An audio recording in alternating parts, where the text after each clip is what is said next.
High, তো আজকে একটা ভিডিও নিয়ে চলে এসেছি। আশা করছি ভালো লাগবে।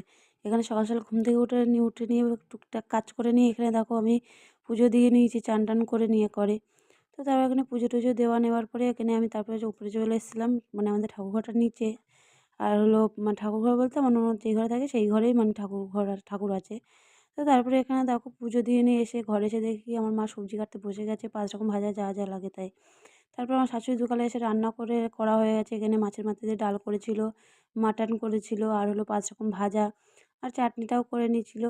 তো তারপরে এগুলোই ছিল দুপুরবেলার মেনু। তো তারপরে এখানে সবাই মিলে আশীর্বাদ করছে, এই কাকা, দিদা, মা, আমার শাশুড়ি সবাই মিলে। তার সাথে আমার মেয়েও আছে, দেখতেই পাচ্ছ তোমরা সবাই।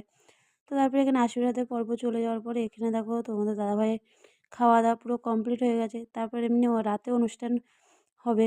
তো সেই ভিডিওটা তোমাদের সাথে শেয়ার করব। তারপরে এখানে দেখো ওর খাওয়া-দাওয়া হয়ে যাওয়ার পর আমরা সবাই মিলে খেতে বসেও গেছি। আমি, মা, তারপরে আমি বসিনি, আমি পরে বসেছিলাম সেইজন্য। আর এখানে দিদা-টিদা সবাই বসেছিল। তারপরে আর কিছু ভিডিও করতে পারিনি। তো ভিডিওটা এই পর্যন্ত। কেমন লাগছে কমেন্টে জানিও। পারলে ফলো করে